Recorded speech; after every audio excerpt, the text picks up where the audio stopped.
Merci, Monsieur le Président. Ma question s'adresse à Agnès Buzyn, ministre des Solidarités et de la Santé.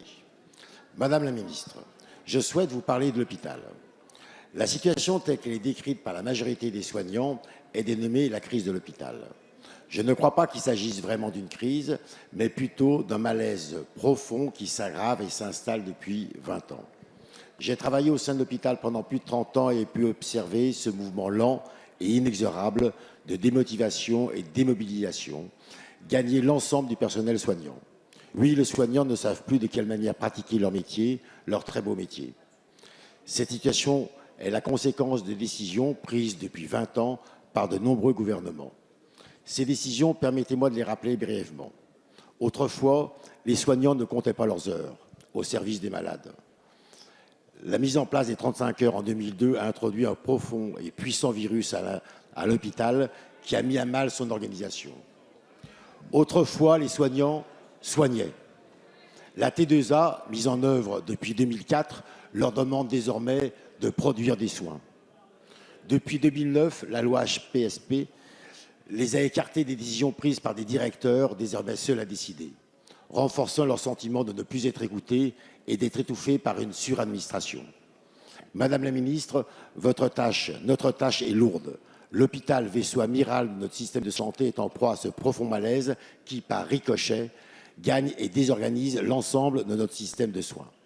Depuis 2 ans, vous vous êtes attelé à la refonte des études en santé, à mieux organiser les soins dans tous les territoires, à accélérer le numérique pour la santé. Mercredi dernier, vous avez dévoilé avec le Premier ministre des mesures d'envergure pour aider l'hôpital.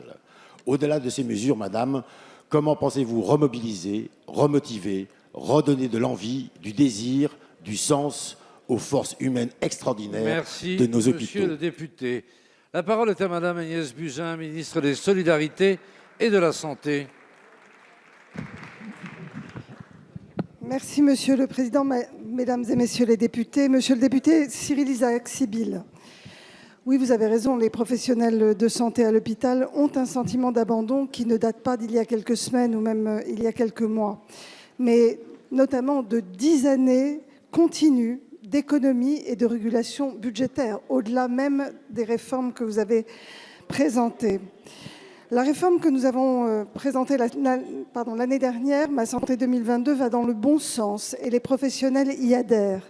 Mais on le sait, elles vont mettre du temps à porter leurs fruits et nous devons impérativement permettre à ces professionnels de se projeter de nouveau dans l'avenir. La semaine dernière, nous avons annoncé avec le Premier ministre des moyens conséquents. Nous avons pris l'engagement de relever l'Ondam hospitalier de 2,1 à 2,4 %, ce qui représente plus de 1,5 milliard d'euros de budget complémentaire. Cet argent vient en plus de la trajectoire budgétaire prévue par le gouvernement. Nous consacrerons également 150 millions d'euros par an à l'investissement du quotidien pour que les professionnels soignent avec du matériel renouvelé. Autre mesure inestimable pour relancer l'investissement, c'est la reprise de la dette. Nous lancerons dès 2020 un programme massif de reprise de dette de 10 milliards d'euros sur 3 ans. Ces mesures permettront aux hôpitaux d'investir à nouveau de façon pérenne. Les métiers seront aussi revalorisés. Nous allons donner plus de liberté aux professionnels dans leurs organisations au quotidien au sein de l'hôpital. Le travail engagé avec les fédérations et avec les acteurs de terrain a permis de faire des annonces concrètes, pragmatiques, qui correspondaient à leurs demandes. Et nous allons faire en sorte qu'elles se voient rapidement sur le terrain.